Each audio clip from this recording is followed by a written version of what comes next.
دوستوں، میرے بہنوں اور بھائیوں اور خاص طور پہ میرے نوجوان بچوں، آج میں جس موضوع پر آپ سے بات کرنے جا رہا ہوں وہ بہت ہی ڈیلیکیٹ موضوع ہے۔ میں نے اس کے بارے میں 10 دفعہ سوچا کہ مجھے اس موضوع پر بات کرنی چاہیے بھی یا نہیں کرنی چاہیے، کیونکہ ہمارے ہاں اس سلسلے میں دو بہت متضاد رائے موجود ہیں، اور دونوں رائے جو ہیں وہ ایک دوسرے سے اتنی بری طرح متصادم ہیں کہ ایک دوسرے کو کافر قرار دینے کی حد تک لوگ چلے جاتے ہیں۔ لیکن میں نے یہ اپنا فرض سمجھا کہ میں ایک عام مسلمان کی حیثیت سے اپنے لیے میں نے جو بات ایک حل کے طور پر اپنے ذہن میں حاصل کی ہے وہ میں اپنے تمام بہنوں بھائیوں کو سے گزارش کروں۔ میں کوئی عالم نہیں ہوں، میرے پاس کوئی اتھارٹی نہیں ہے کہ میں ریلیجس بات کر سکوں، اور یہ میں ریلیجس بات کر بھی نہیں رہا۔ لیکن بہرحال ہم سب اپنے فیتھ سے کنیکٹڈ ہیں، اور فیتھ کے سلسلے میں کلیئرٹی ہونا ہمارے لیے اپنی نارمل زندگی گزارنے کے لیے بہت ضروری ہے۔ اس سلسلے میں جو ایک اہم بات ہے وہ یہ ہے کہ ہمارے مسلمانوں میں خاص طور پر دو بڑے طبقات ہیں۔ پریڈومیننٹلی سنی مسلمان ہیں اور ایک بڑی تعداد شیعہ مسلمان ہیں۔ اس کے علاوہ ہمارے ہاں اور بھی بہت سے فرقے ہیں، لیکن یہ جو مین ڈویژن ہے یہ بہت صدیوں سے قائم ہے، اور اس کی بنیاد پر ان دونوں گروپس کی تواریخ ڈفرینٹ ہیں، ان کے ہیروز ڈفرینٹ ہیں، اور ماضی میں تاریخ میں ہونے والے واقعات کے بارے میں نظریات مختلف ہیں، اور جس کی وجہ سے ایک طرح کی رائیولری، ایک طرح کی دشمنی، اور ایک طرح کا شدید علمی اور عملی اختلاف ان میں پایا جاتا ہے۔ یہ اتنا نازک ٹاپک ہے کہ اس سلسلے میں بہت مشکل ہے کہ ایک نیوٹرل ہو کر رائے دی جا سکے، اور ہمارے ہاں جتنی بھی دین کے اوپر کتابیں ہیں ان میں سے بہت کم ایسی ہیں کہ جس میں کسی نے ایک باعث کے بغیر، یعنی کسی اپنی عصبیت کے بغیر کوئی رائے دی ہو۔ لہٰذا جب بھی ہم کوئی ان موضوعات پر کتاب پڑھتے ہیں تو ان کتابوں میں ایک طرف کا پوائنٹ آف ویو تو آپ کو سمجھ میں آتا ہے، لیکن ایک نیوٹرل آبزرور کے طور پر جس کا عقیدت سے یعنی عقیدت کا رشتہ نہ ہو، اس کا موقف جو ہے وہ سمجھ میں نہیں آتا، اور جس کی وجہ سے کنفیوژن رہتی ہے۔ اس سلسلے میں ایک بڑی ہی زبردست کتاب ہے جو میرا خیال ہے کہ ہر ایک کو پڑھنی چاہیے، وہ سید ابو العلا مودودی صاحب رحمۃ اللہ علیہ کی کتاب ہے جس کا نام ہے خلافت اور ملوکیت، جس میں بہت ہی تفصیل سے، میرا خیال ہے ان کی کتابوں میں سے ایک اہم کتاب ہے جس میں انہوں نے بہت تفصیل سے جو ہمارے تاریخ میں حضرت علی رضی اللہ تعالیٰ عنہ کرم اللہ وجہہ کے بعد جو ایک کنورژن ہوئی پیراڈائم کے اندر خلافت سے بادشاہت کی طرف، اس کے سارے عوامل کو بہت ہی زبردست طریقے سے، ایک بہت بیلنس طریقے سے انہوں نے اور بہت جرأت کے ساتھ انہوں نے اس کا اظہار کیا ہے۔ دیکھیے، میری دوبارہ میں گزارش کرتا ہوں کہ میری بات کو کسی عالم کی ورڈک مت سمجھیے، یہ میری اپنی کنزمپشن کے لیے جو میری انڈرسٹینڈنگ ہے میں لاؤڈلی آپ سے شیئر کرتا ہوں۔ ہو سکتا ہے آپ میری باتوں سے بالکل متفق نہ ہوں، اگر آپ متفق نہ ہوں تو ان کو نہ اس کو درخور اعتنامت سمجھیے گا، لیکن یہ وہ ایک پیراڈائم ہے، یہ وہ ایک ورڈ ویو ہے کہ جس کے ذریعے سے میں اپنے آپ کو ایک تسلی دیتا ہوں اور ایک بیلنس طریقے سے چیزوں کو سوچنے کی کوشش کرتا ہوں۔ دیکھیے، اس بات پر کوئی شک نہیں ہے کہ نبی کریم صلی اللہ علیہ وآلہ وسلم کی اس دنیا سے پردہ فرمانے کے ساتھ ہی ایک تنازع ضرور اکٹھا ہو گیا تھا، شروع ہو گیا تھا وہاں مدینہ میں، اور وہ تھا خلافت کے موضوع پر۔ اس سلسلے میں اگر آپ بہت ہی کریٹیکلی دیکھیں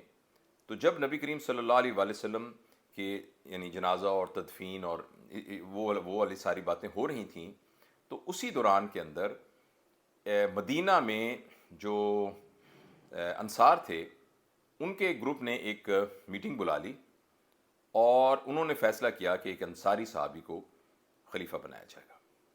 اس دوران میں چونکہ نبی کریم صلی اللہ علیہ وآلہ وسلم سے یہ ارشاد جو تھا وہ مروی تھا کہ آپ نے کہا تھا کہ جو خلیفہ ہوگا وہ قریش میں سے ہوگا، تو حضرت ابوبکر رضی اللہ تعالیٰ عنہ، حضرت عمر جو ہے وہ اس معاملے کو ہینڈل کرنے کے لیے وہاں پہنچے۔ میں اس کی تفصیل میں نہیں جاتا،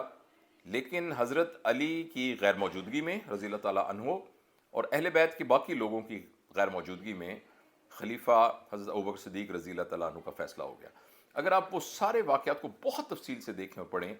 تو آپ کو اندازہ ہوگا کہ اس کو ہینڈل کرنے کے لیے حضرت عمر کو، حضرت ابوبکر کو شاید یہی کرنا ہوتا، لیکن اس بات پر حضرت ابوبکر کو بھی بہت قلق تھا کہ اس سارے ڈیسیژن کے اندر حضرت علی موجود نہیں تھے، اور حضرت علی کو بھی اس بات کا بہت دکھ تھا کہ آخر اتنی بھی جلدی کیا تھی۔ تو اور اسی لیے حضرت علی رضی اللہ تعالیٰ عنہ کی جو بیعت ہے خلیفہ کی، وہ کئی مہینوں کے بعد ہوئی، اور اس کے بعد حضرت ابوبکر رضی اللہ تعالیٰ عنہ جب حضرت علی رضی اللہ تعالیٰ عنہ کے گھر آئے تو حضرت علی نے سارے وہ جو ان کے ذہن کے اندر خدشات تھے وہ سارے بیان کیے، تو حضرت ابوبکر چپ کر کے سنتے رہے، اور ساتھ انہوں نے کہا کہ کاش ایسا نہ ہوتا، کاش ایسا نہ ہوتا، کاش ایسا نہ ہوتا۔ تو ایک تھوڑی سی ایک اس وقت سے نا ایک تھوڑا سا یہ مسئلہ شروع ہو گیا تھا،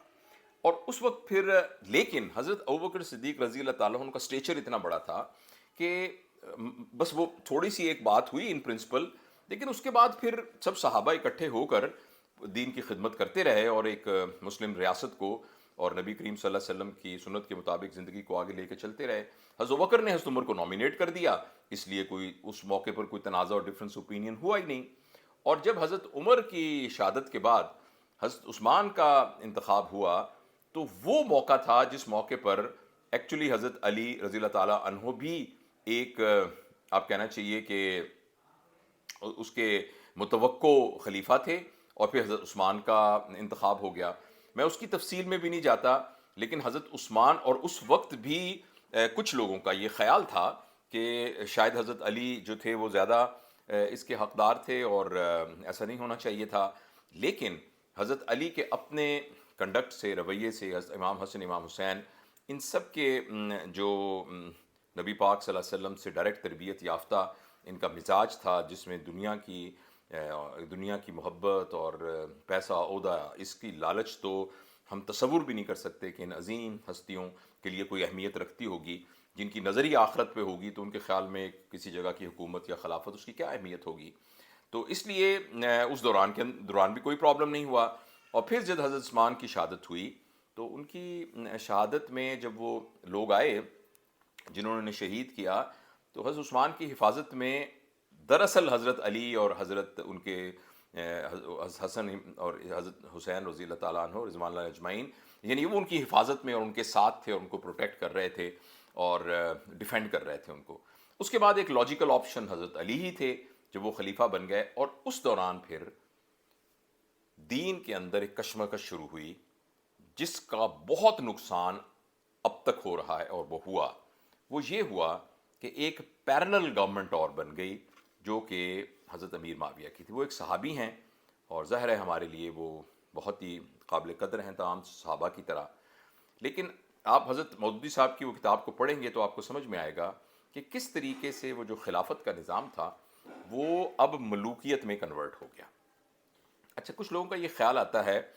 کہ حضرت امام حسین نے جب یزید کی بیعت کے موقع پر جب انہوں نے ایک ریزسٹنس شو کی اور باقاعدہ ایک طرح کا جہاد کیا، یعنی جہاد تو خیر کیا لیکن یعنی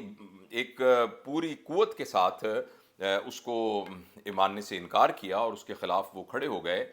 تو آخر اتنے سال 10 12 13 سال حضرت امیر معاویہ کی حکومت رہی، تو اس دوران میں کیوں نہیں کیا؟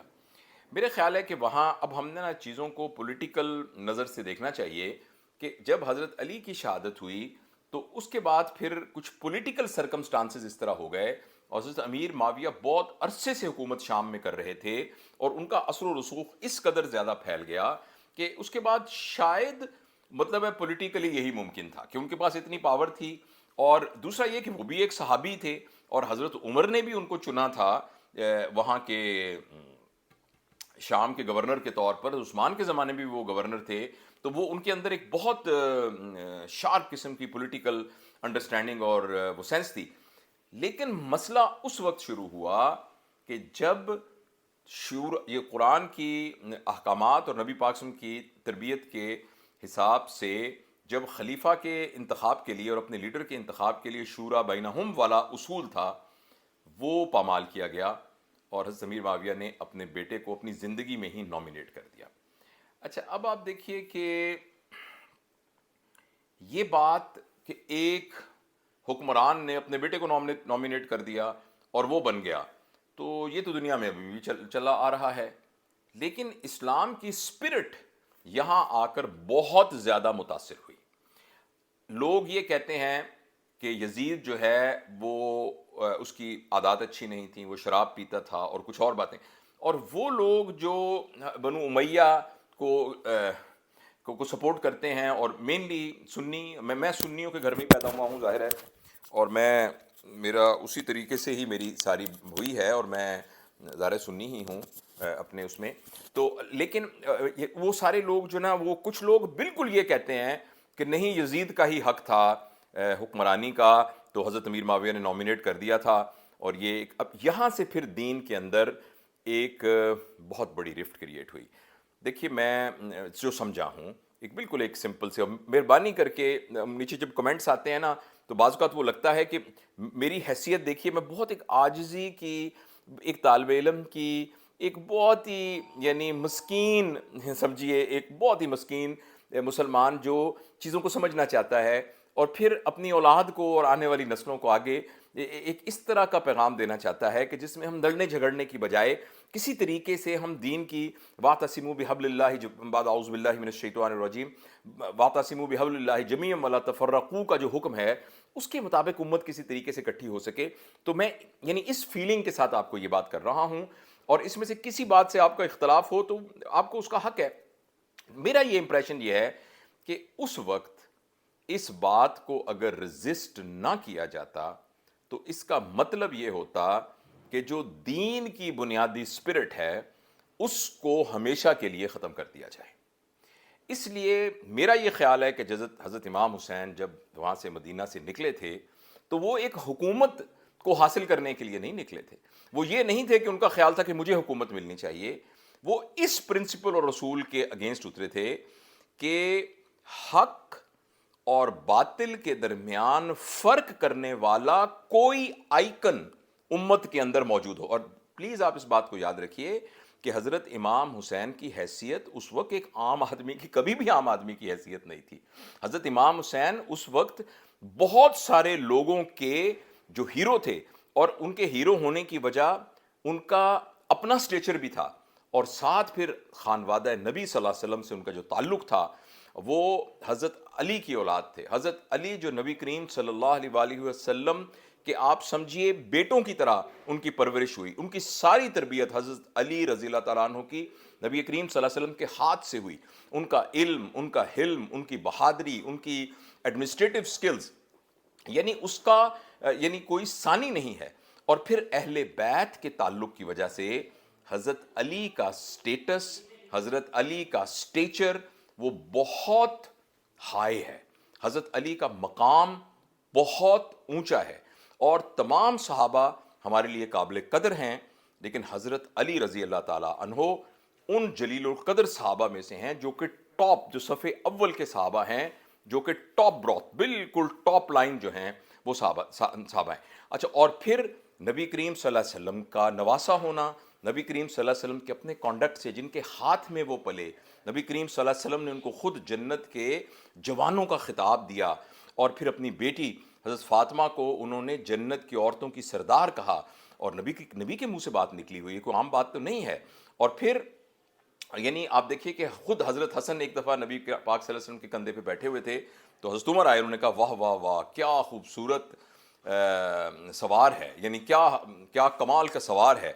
تو نبی نے کہا کہ آپ یہ بھی تو دیکھیں کہ کیا کمال کی سواری ہے۔ یعنی نبی کریم صلی اللہ علیہ وسلم سے ان کی محبت، یعنی ایک تو فطری محبت ہے جو کہ ایک نانا کو اپنی اولاد سے ہوتی ہے، مگر حضرت امام حسن کا اپنا جو ہے ایک اکیڈیمک اور اپنا ان کا علمی سٹیچر اور ان کی بزرگی کا سٹیچر وہ بہت بڑا سٹیچر ہے۔ ایسے موقع کے اوپر لوگوں کی نظریں اس بات پر تھیں کہ دیکھیں اس غلط فیصلے کے لیے کون اٹھ کے کھڑا ہوگا،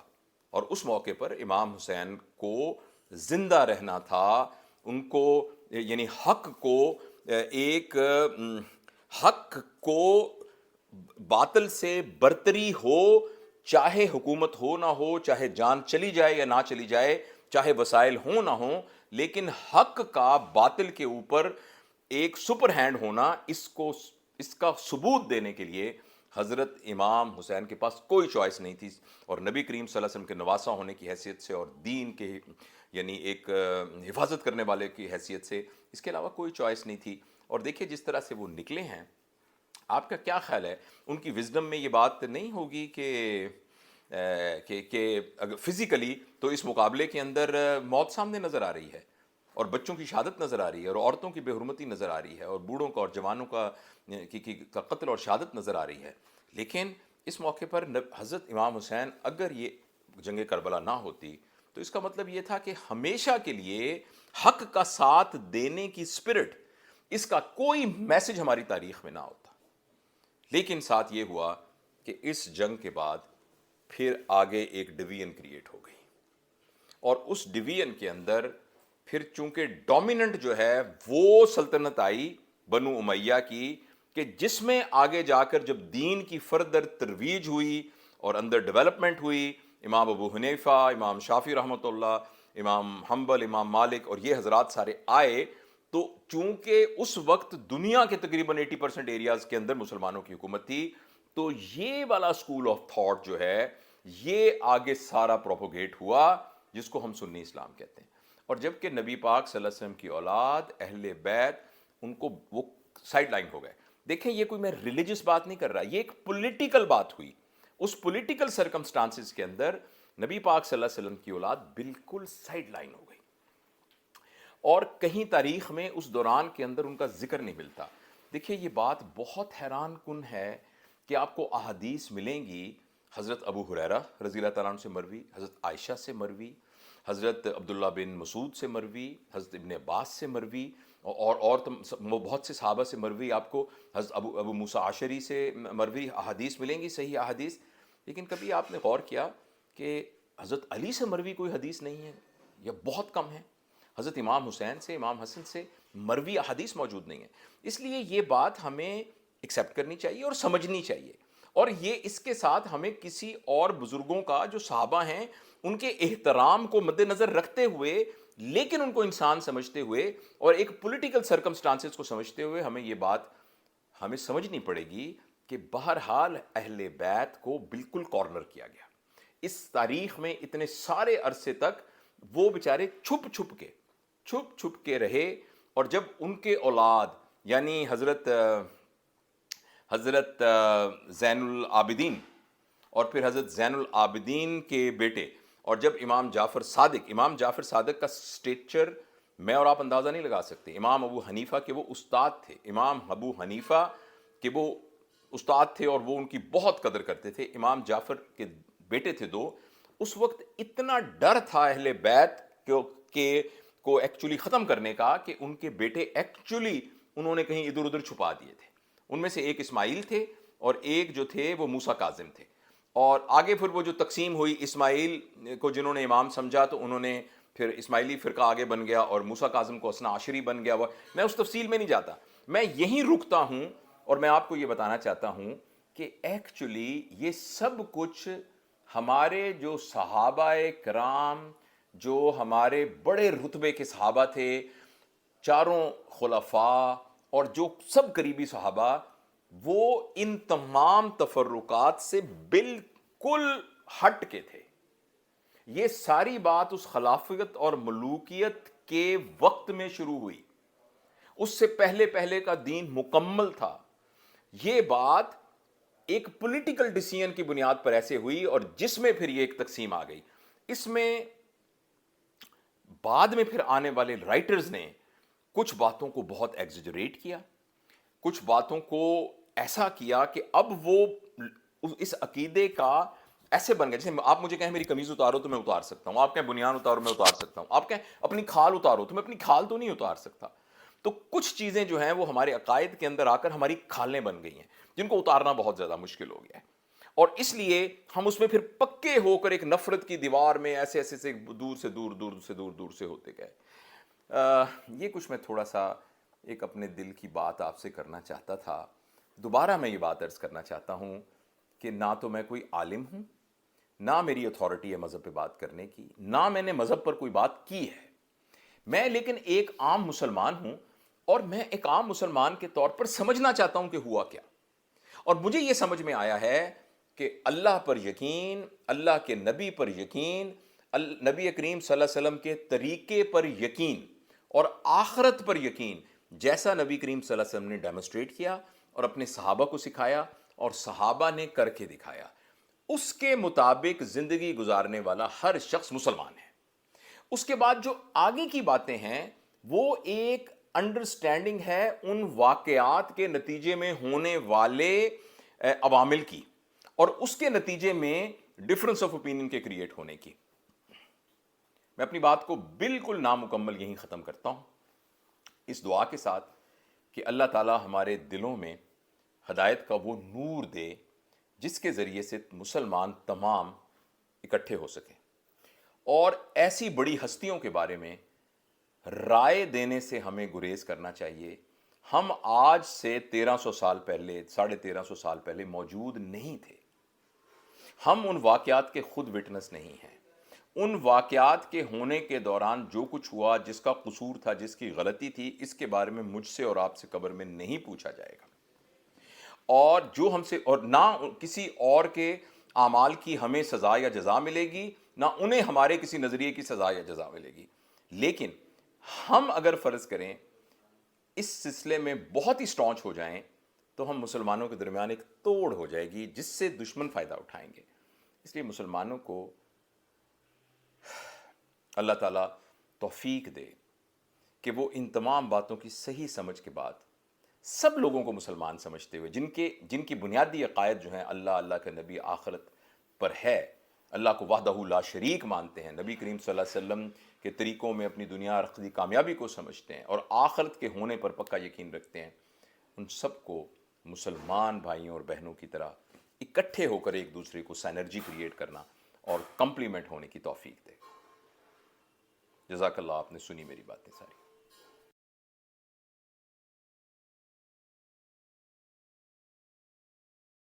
الحمد لله الذي هدانا لهذا وما كنا لنهتدي لولا أن هدانا الله لقد جاءت رسل ربنا بالحق